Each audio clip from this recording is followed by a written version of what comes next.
Programme میں پہلے ایک تقریر ہوئی، پھر ایک علمی مذاکرہ ہوگا، تو آج کے اس تذکیری پروگرام میں مولانا یوسف جمیل جامعہ حفظہ اللہ سے میں درخواست کرتا ہوں کہ وہ آئیں اور خطاب کریں۔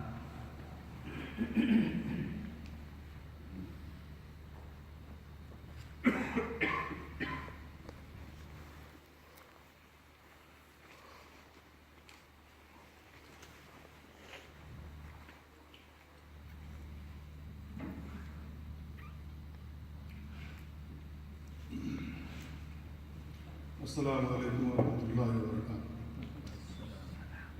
الحمدللہ رب العالمین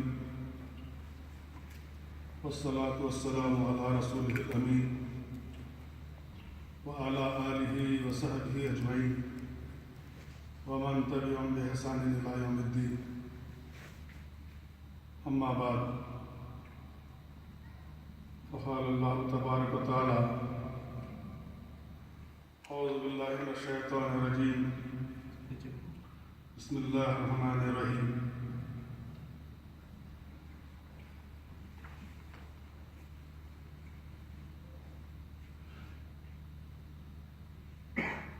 وما ربک بظلام للعبید۔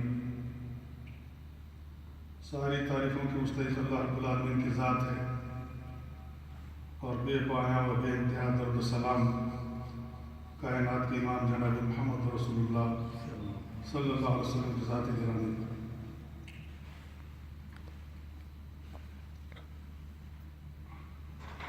جس دور سے ہم اور آپ گزر رہے ہیں، یہ دور انتہائی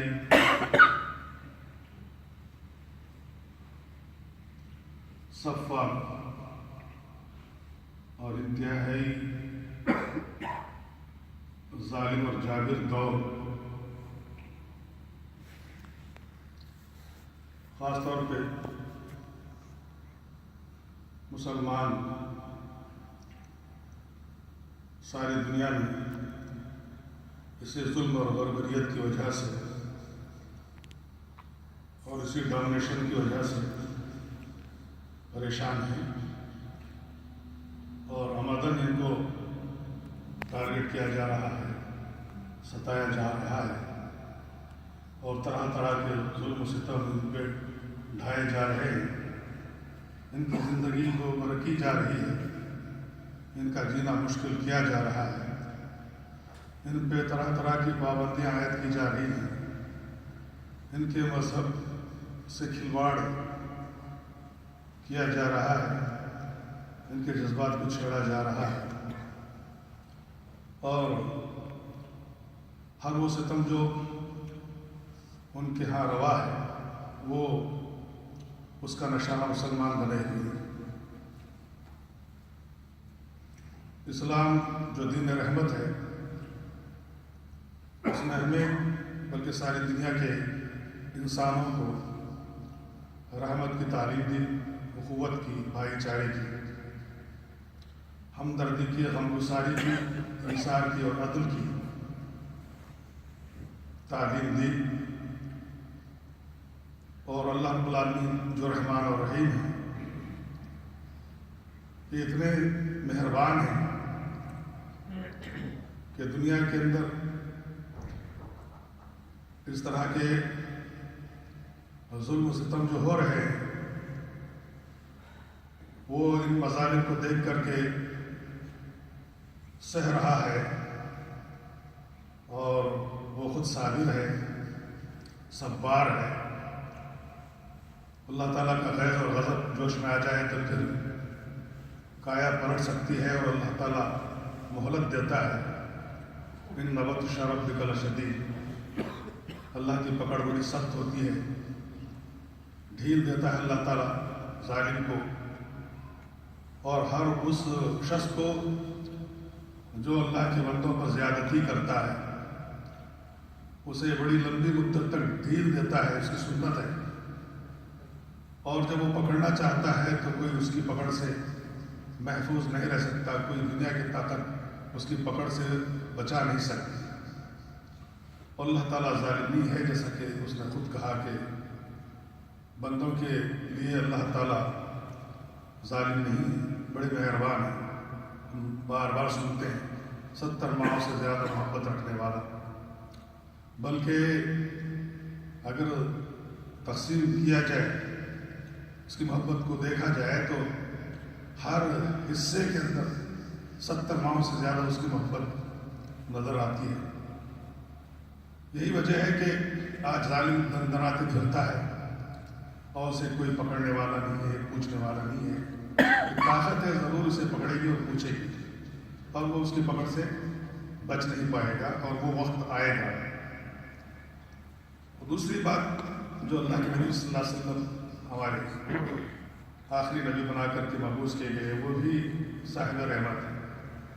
اللہ نے کہا کہ وما ارسلناک الا رحمۃ للعالمین، ہم نے نبی کو ساری کائنات کے لیے رحمت بنا کر کے بھیجا ہے۔ آپ نے ہمیشہ اخوت کا، بھائی چارے کا، رحمت کا، ہمدردی کا درس دیا اور ساری دنیا کو محبت کا پیغام دیا۔ ہمارا بھی پیغام ساری دنیا کے لیے وہی ہے جو ہمارے نبی کا پیغام، قرآن کریم کا پیغام ہے، وہی پیغام ساری دنیا کے لیے۔ مگر ایک چیز ہے عصبیت، کہ جس کی وجہ سے مذہب کا ہوا کھڑا کر کے تعصب کھلے طور پر برت کر ہمارے ساتھ صوتیلا پن کیا جا رہا ہے۔ خاص طور پہ ہندوستانی حالات بہت ہی ابتر ہیں۔ جب سے یہ حکومت آئی ہے، جس کا شیوا ظلم اور زیادتی اور بربریت ہے، سفاکیت ہے، خون ریزیت ہے، دن دھاڑے نہتوں پر یہ ظلم کے پہاڑ توڑتی ہے، اور کسی بھی جگہ پر، کہیں بھی، کسی پر بھی ظلم ہوتا ہے تو خاموشی اختیار کر لیتی ہے۔ بڑے سنگین حالات سے ہندوستانی مسلمان اس پر گزر رہے ہیں، اور سب کی تمنا یہی ہے، خواہش یہی ہے، دعا یہی ہے، اور سب یہی چاہتے ہیں کہ یہ اللہ تعالیٰ ضرور بدلے گا۔ اللہ تعالیٰ کسی کے فسق کو، فجور کو برداشت کر بھی سکتا ہے، مگر کسی کے ظلم کو برداشت نہیں کرے گا، اور یہ حکومت کا تختہ الٹ کر رہے گا، اور آنے والے حالات انشاءاللہ سازگار رہیں گے۔ یہی ہم دعا کریں گے اللہ تعالیٰ سے کہ ہمارے حالات سازگار ہوں۔ شریعت اسلامیہ نے جو تعریف بتائی ہے کہ المسلم من سلم المسلمون من لسانہ ویدہ، مسلمان وہی ہے کہ جس کے ہاتھ سے اور جس کی زبان سے کسی دوسرے مسلمان کی یا دوسرے کی عزت محفوظ رہے اور آبرو محفوظ رہے۔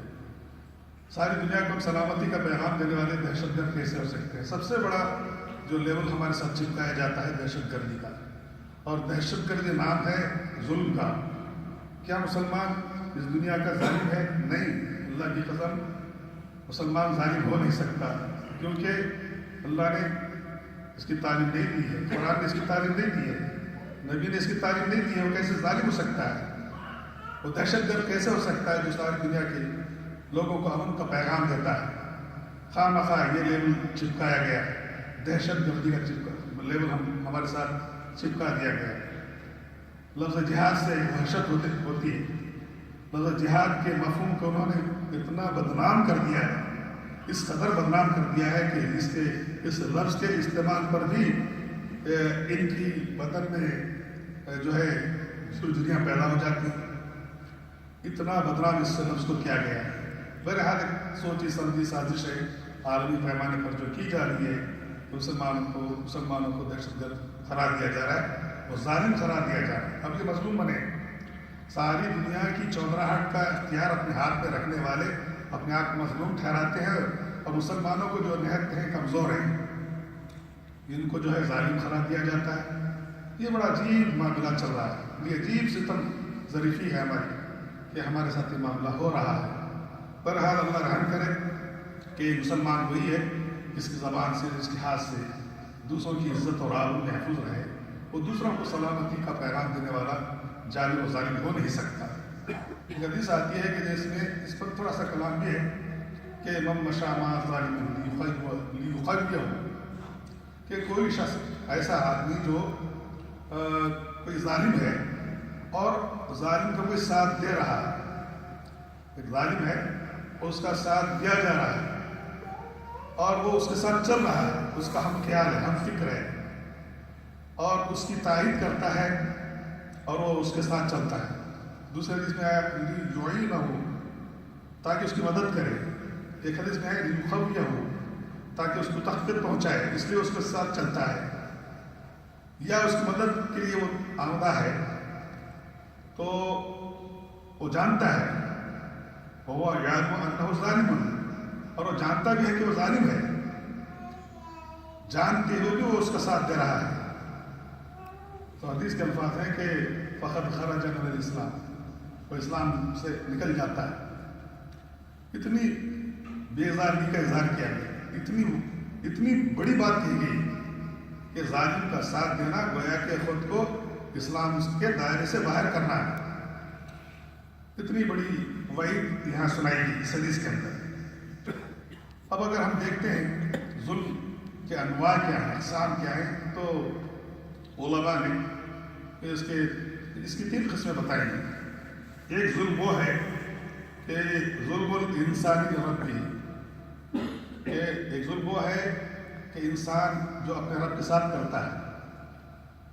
کیا انسان رب کے ساتھ ظلم کرے گا؟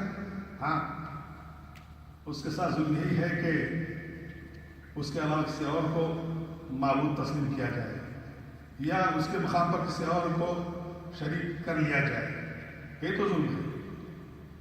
حضرت لقمان نے کہا تھا کہ یا بنی لا تشرک باللہ ان الشرک لظلم عظیم، شرک نہ کرنا یہ بہت بڑا گناہ ہے۔ تو اور تعریف یہی کی، ظلم کی تعریف کی گئی، وضع الشیء فی غیر محلہ، کہ کسی چیز کو اس کے مقام سے، اس کے جائز مقام سے ہٹا کر کے رکھ دینا، یہ ظلم ہے۔ مثلا آدمی سر پہ ٹوپی پہنتا ہے، اگر کوئی سے پیر میں پہننے لگے تو یہ ٹوپی کا غلط استعمال ہوا۔ جس کا جو جائز مقام ہے اس کو وہ مقام دے دیا جائے۔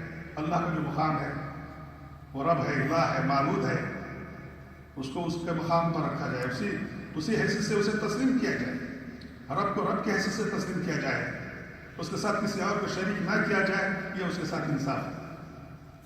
اگر اس کی اسماء، اس کی ذات میں یا صفات میں کسی اور کو شریک کیا جاتا ہے تو یہ رب کے ساتھ ظلم ہے، اور یہ بہت بڑا ظلم ہو رہا ہے۔ کائنات میں بے حساب لوگ ایسے آج بھی ہیں، اتنی روشن دنیا میں، جبکہ تعلیم اتنی عام ہے، اتنے لوگ ہیں جو اپنے رب سے بچھڑے ہوئے، شرک کے دلدل میں پھنسے ہوئے ہیں اور مبتلا ہیں، بری طرح سے جو ہے وہ شرکیات میں مبتلا ہیں۔ اور اسی طرح سے ایک اور چیز آتی ہے کہ ظلم الانسان لنفسہ، کہ ایک ظلم وہ ہے جو آدمی اپنے ساتھ کرتا ہے، اپنی ذات پہ کرتا ہے۔ اپنی ذات پہ کرنا کیا ہے بھائی؟ اپنے آپ کو اللہ کی عبادت سے الگ کر لے آدمی، یہ تو ظلم ہے اس کے اوپر۔ اعمال صالحہ سے اپنے آپ کو الگ کر لے، یہ ظلم ہے۔ تقوی سے اپنے آپ کو الگ کر لے، ظلم ہے۔ فسق میں، فجور میں، گناہوں میں مبتلا ہو جائے، یہ ظلم ہے۔ ظلم و زیادتی کرے، قتل و غارت گری کرے، اپنے عامہ کو غارت کرے، یہی تو ظلم ہے۔ آدمی ظلم اپنے اوپر کرتا، اپنی ذات پہ کرتا ہے، یہ ظلم بھی حرام ہے۔ علماء نے کتاب و سنت کی روشنی میں، کتاب و سنت کی روشنی میں دیکھیے، عقل کے اعتبار سے دیکھیے، قیاس کے اعتبار سے دیکھیے، کسی بھی ناحیے سے آپ دیکھیں گے تو علماء نے سے ظلم کو حرام قرار دیا ہے۔ ظلم حرام ہے، صریحاً حرام ہے۔ اس کے باوجود آدمی دھڑلے سے کرتا جاتا ہے، ظلم کرتا ہے، اپنے رب کے ساتھ بھی ظلم کرتا ہے، اپنی ذات کے ساتھ بھی ظلم کرتا ہے۔ ایک ظلم وہ ہے جو بندہ غیر کے ساتھ کرتا ہے، ظلم الانسان لغیر، یہ غیر کے ساتھ۔ میں اللہ تعالیٰ نے مجھے صاحب اقتدار بنا دیا، مجھے مقتدر کر دیا، تو میں نے اپنے اقتدار کا غلط فائدہ اٹھاتے ہوئے آپ پر ظلم شروع کر دیا۔ ظلم ہاتھ سے بھی ہوتا ہے، ظلم زبان سے بھی ہوتا ہے، ظلم اپنے اقتدار سے بھی ہوتا ہے، ظلم اپنے اثر و رسوخ سے بھی ہوتا ہے۔ جتنے بھی ناحیے ہیں ان تمام ناحیوں کو استعمال کرنا، دوسرے کی مجبوری کا فائدہ اٹھاتے ہوئے، اس کی کمزوری کا، اس کے نہتے پن کا، اس کی غربت کا فائدہ اٹھاتے ہوئے اس پر دست درازی کرے یا زبان درازی کرے، کوئی بھی زیادتی وہ کرتا ہے تو ظلم ہے۔ اور یہ بہت بڑا حقوق العباد کا معنی، اللہ کا حق جو ہوتا ہے، حکمان نے لکھا ہے کہ 3 قسم کے حقوق ہیں، 3 قسم کے۔ یہ کہ آدمی اللہ کے ساتھ شرک کرے، اللہ معاف نہیں کرے گا، نہیں معاف کرے گا۔ اور دوسرا وہ جو بندوں کے ساتھ کرتا ہے ظلم و زیادتی کی شکل میں، اللہ اس کو بھی معاف نہیں کرے گا تا وقت کہ بندہ اسے معاف نہ کرے۔ جس کو ہم نے ستایا ہے، جس کو ہم نے تکلیف دی ہے، جب تک وہ معاف نہ کرے اللہ بھی معاف نہیں کرے گا۔ ایک اور چیز ہے جو بندے اور رب کے درمیان ہے۔ اللہ حکم دیتا ہے خیر کا، نیکی کا، مگر ہماری اپنی نفس کی کوتاہی ہے، ہماری اپنی کوتاہی ہے کہ عمل میں ہم پیچھے ہیں، عبادت میں پیچھے ہیں، نماز روزے میں پیچھے ہیں۔ یہ میرے اور میرے رب کے درمیان کی بات ہے۔ اللہ چاہے تو کسی ایک نیکی کو قبول کر لے اور مجھے معاف کر دے، اور اللہ اگر چاہے تو کسی ایک چیز کو پکڑ لے اور نہیں مجھے مشکل میں ڈال دے۔ ایسا ہو سکتا ہے۔ چھوٹی سی چھوٹی ہونے کی طول سے ہلکی نجات، رب کی بخشش کے لیے کوئی بہانہ چاہیے۔ اللہ کی بخشش اور رحمت کے لیے ایک بہانہ بھی کافی ہے، اور ایک چیز ہی کافی ہے اللہ پکڑنے کے لیے۔ تو آدمی ہمیشہ ڈرتا رہے اللہ سے کہ کہیں میری تھوڑی سی غلطی پکڑی نہ جائے۔ آدمی جرأت مند نہ بنے اللہ کی نافرمانی کے سلسلے میں، جری نہ بنے، بلکہ اللہ کے خوف سے ڈرتا رہے کہ اللہ کہیں مجھے پکڑ نہ لے۔ ہاں، اللہ سے امید ضرور رکھے کہ اللہ چاہے تو مجھے معاف کر دے گا، یہ بھی امید اللہ کی ذات سے رکھنا چاہیے۔ تو یہ 3 طرح کی باتیں ہیں کہ اللہ تعالیٰ اپنے تعلق سے جو بھی ہے حقوق اللہ میں اگر کہیں کوتاہی ہو رہی ہے تو اللہ تعالیٰ معاف کر سکتا ہے۔ بندوں کے تعلق سے اگر حقوق میں کوتاہی ہو رہی ہے تو جب تک کہ وہ معاف نہ کرے جس پر ہمارا حق عائد ہوتا ہے، وہ معافی نہیں ہے اللہ کے پاس۔ تو ان چیزوں کو جو آدمی سمجھ کر کے چلتا ہے کہ کہیں مجھ سے کوئی لغزش یا خطا یا غلطی نہ ہو رہی ہو، کسی کے حق تلفی نہ ہو رہی ہو، کسی پہ میری زیادتی نہ ہو رہی ہو، اسے سمجھ کر کے چلے، اسے سمجھ کر کے چلے، وہی آدمی عقل مند ہے، دانا ہے۔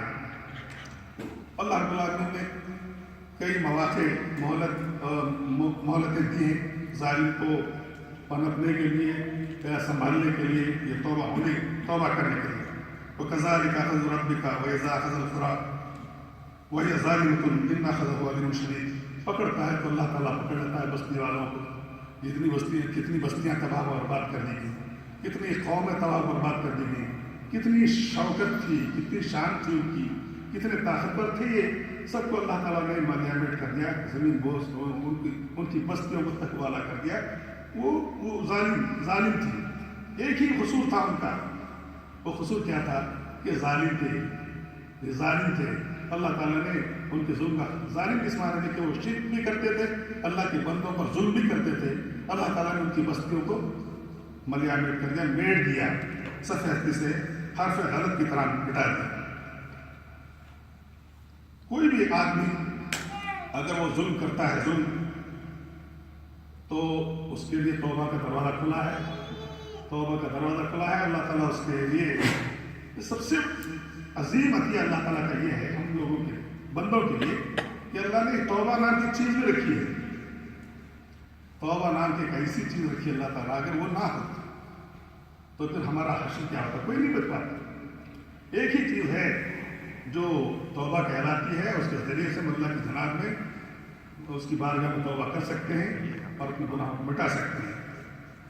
اب یہ اس کی بھی 5 شرائط، اگر کوئی ظالم ہے تو وہ 5 شرطوں کی بنیاد پر معاف کیا جا سکتا ہے۔ پہلی چیز ہے کہ وہ جب اسے احساس ہو گیا کہ میں غلط کر رہا تھا تو اسے چاہیے کہ اب وہ غلطی نہ کرے، اس غلطی سے، اس گناہ سے دور رہے۔ اور دوسری بات یہ کہ اپنے کیے پہ وہ شرمندہ ہو جائے، میں نے یہ کیا ہے، مجھے ایسا نہیں کرنا چاہیے تھا۔ بعض لوگوں کو ڈھٹائی ہوتی ہے کہ میں نے جو کیا صحیح کیا ہے، اچھا کیا ہے، ایسا ہی کرنا چاہیے تھا مجھے، اس کو ایسی سزا ملنی چاہیے تھی. یہ تو گھٹائی ہو گئی, بے شرمی ہو گئی. آدمی اپنے ظلم پر شرمائے کہ میں نے جو کیا ہے وہ صحیح نہیں کیا ہے, مجھے ایسا نہیں کرنا چاہیے تھا, مجھے کیا حق تھا کہ میں ایسا کروں, میں بھی ایک بندہ وہ بھی ایک بندہ, اس کے ساتھ زیادتی کرنے کا مجھے کیا حق ہے. اسے شرمندگی ہونی چاہیے تھی مگر نہیں. تو توبہ کی قبولیت کے لیے دوسری چیز جو ہے ندامت بھی چاہیے, اور تیسری چیز دوبارہ نہ کرنے کا عہد ہونا چاہیے. آئندہ سے کر لیا میں نے کر لیا, میں آئندہ سے یہ کام نہیں کروں گا, کسی پہ ظلم و زیادتی نہیں کروں گا. اور چوتھی چیز جو ہے, اب جو کچھ اس نے ظلم سے کیا تھا, کسی کا مال اس نے ہتھیا لیا تھا, کسی کے حق کو اس نے چھین لیا تھا, تو اس کے لیے حکم یہ ہے کہ وہ پہلی فرصت میں ان کے حقوق ان تک لوٹا دے. کسی کا مال میرے پاس میں نے چھین لیا. حضرت فضیل بن عیاض کے تعلق سے بات آتی ہے کہ یہ پہلے رہزن تھے, اللہ نے توبہ کی توفیق دی, احساس ہوا انہیں, روتے تھے وہ, ان کے پاس جتنا لوٹا ہوا مال تھا وہ یاد کر کر کے لوگوں تک پہنچاتے تھے, اور جب وہ دینے کے قابل نہیں رہے تو لوگوں تک پہنچ کر کے معافی چاہتے تھے کہ بھائی صاحب آپ کا مال میں نے لوٹ لیا تھا, میری گردن حاضر ہے, آپ جو سزا لے سکتے تھے اب میں دینے کے قابل نہیں. یا تو آدمی معافی مانگے, یا پھر اس کا مال اس تک لوٹا دے, یا اس کے ساتھ جو زیادتی اس نے کی ہے اس سے وہ معافی مانگے کہ بھائی مجھے معاف کر دیں, مجھے ایسا نہیں کرنا چاہیے تھا. اس وقت تک اس سے معافی مانگے جب تک کہ وہ معاف نہ کرے. اللہ بھی اس وقت تک معاف نہیں کرتا جب تک کہ وہ معاف نہیں کرتا ہے. ضروری ہے, یہ اللہ کے بندوں کے حقوق. ہم اپنی منمانی زندگی جی نہیں سکتے, جو جینا ہے وہ نہیں کر سکتے, جس کے ساتھ جو چاہتے ہیں ہم کر نہیں سکتے. ہم اپنی مرضی کے مالک نہیں, ہم تابع ہیں اللہ کے اور اس کے حکم کے, اور اس طرح سے ہم پابند ہو جاتے ہیں اللہ کے احکام. اور اسی طرح سے سچی توبہ کر لیں. یہ پانچویں چیز ہے کہ بھائی آئندہ سے میں نہیں کروں گا. سچی توبہ, توبہ النصوح جسے کہتے ہیں, وہ توبہ کر لیں کہ بھائی آئندہ. اور یہ جو ہے حلق میں, مرخرے میں جان باقی رہنے تک, اور مغرب سے سورج طلوع ہونے سے پہلے آپ جو ہے اللہ کی جناب میں توبہ کریں گے. تو یہ 5 چیزیں بتائی گئی ہیں کہ توبہ کسی ظالم کی توبہ اس طرح سے قبول ہو سکتی ہے. وَمَن تَابَ مِن بَعْدِ ظُلْمِهِ وَأَصْلَحَ فَإِنَّ اللَّهَ يَتُوبُ عَلَيْهِ إِنَّ اللَّهَ غَفُورٌ رَحِيمٌ. ایک چیز, ظالم جب بھی ظلم کرتا ہے تو کبھی اسے اس بات کا بھی خیال ہونا چاہیے کسی بھی ظالم کو کہ آج وہ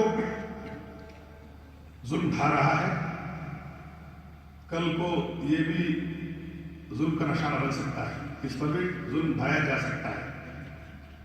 شیخ سعدی نے ایک واقعہ لکھا ہے کہ میں نے دیکھا کہ ایک شخص بیڑے میں پڑا ہوا ہے, اندھے میں کنویں میں گرا ہے, اور لوگ اس پر پتھر برسا رہے ہیں, پتھر پھینک رہے ہیں. میں نے پوچھا بات کیا ہے, کیا قصور ہے, اس بیچارے کا کیا قصور ہے؟ تو کہا کہ یہ ظالم تھا, بہت ستاتا تھا, آج یہ بے بس ہو گیا ہے تو اس سے انتقام لیا جا رہا ہے, اس سے انتقام لیا جا رہا ہے. ظالم کبھی دندناتا ہے, اس وقت دندناتا جب وہ قوت میں ہوتا ہے دندناتا ہے. ایک وقت آتا ہے ضرور وہ مجبور ہوتا ہے, اس کا زور ٹوٹ جاتا ہے, وہ بکھر جاتا ہے, بے بس ہوتا ہے. اللہ نے کہا کہ وَمَا لِلظَّالِمِينَ مِن نَصِيرٍ, ظالمین کا کوئی مددگار نہیں. ایک وقت آتا ہے یہ بے بس ہو جاتا ہے, کوئی اس کی مدد کے لیے نہیں جاتا ہے, وہ تنہا ہو جاتا ہے. ایسے اپنے جن پر ظلم ہوا ہے وہ اپنا انتقام ڈھونڈتے ہیں, وہ اپنا انتقام لیتے ہیں. تو اس طرح سے مجھے اس واقعے کو پڑھتے ہوئے ایک بات یاد آئی. غالب کا شعر ہے, بہت ہی خوبصورت شعر ہے. میں نے مجنون پہ لڑکپن میں سنگ اٹھایا تھا کہ سر یاد آیا. مجنون تو مجنون تھا, اس پر پتھر مارے جا رہے تھے, پتھر پھینکے جا رہے تھے, میں نے بھی چاہا کہ اس پر پتھر پھینکوں. جب میں پتھر پھینکنا چاہا تو مجھے اپنا سر یاد آیا کہ کبھی میں بھی اس عمر کو پہنچوں گا یا اس حالت پہ پہنچوں گا، کہیں میری حالت مجنون کی سے نہ ہو جائے آگے چل کر کے، تو میرا سر بھی تو ہوگا، دوسروں کا پتھر ہوگا. میں نے مجنون پہ لڑک کر میں سنگ اٹھایا تک سر یاد آیا. کسی بھی ظالم کو ظلم کرنے سے پہلے سوچ لینا چاہیے کہ آج تو میں ظلم کر رہا ہوں، کل کو جب میں مجبور ہو جاؤں گا تو جتنے مجبور لوگ ہوں گے وہ مجھ پر پتھر برسائیں گے، مجھ سے انتقام لیں گے.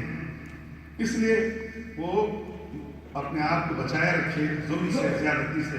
فارسی کا بہت مشہور شعر ہے، بترس ازائے مظلومہ کے ہنگامے دعا کرنا، اجابت از در حد بہر استقبال میں آئے.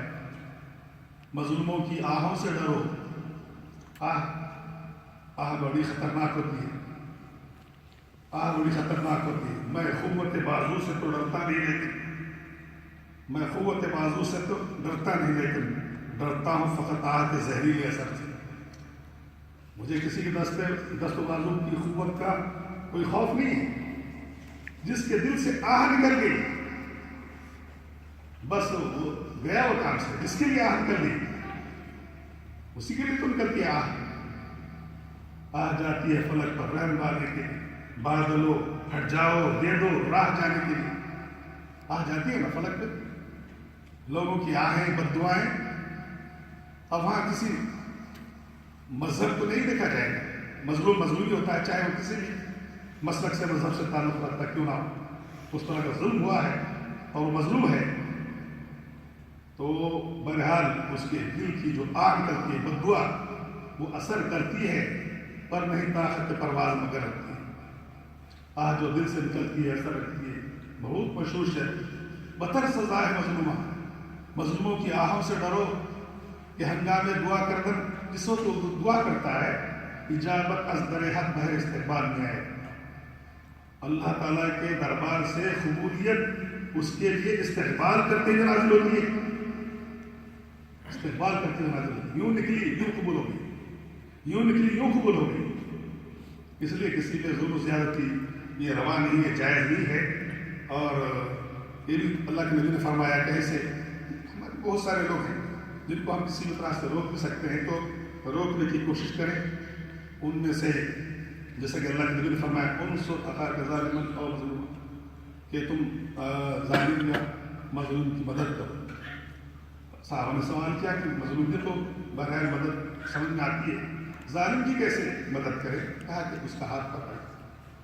تم میں سے جو شخص اس بات کی طاقت رکھتا ہے کہ اس کا ہاتھ پکڑ لے تو اسے پکڑ لینا چاہیے، اسے روک لینا چاہیے، اسے یہ چھوٹ نہیں دینا چاہیے.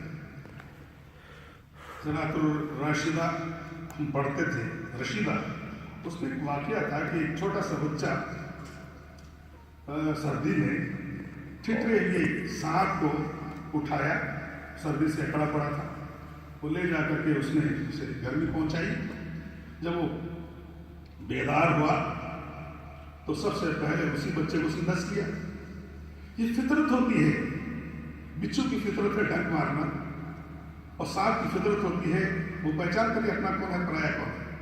اسے ڈنک مارنے سے مطلب ہے، کاٹ لینے سے مطلب ہے. تو اسی طرح سے ظالم ہی ہوتا ہے، اس کا مذہب سے، ملت سے، کسی طبقے سے کوئی تعلق نہیں.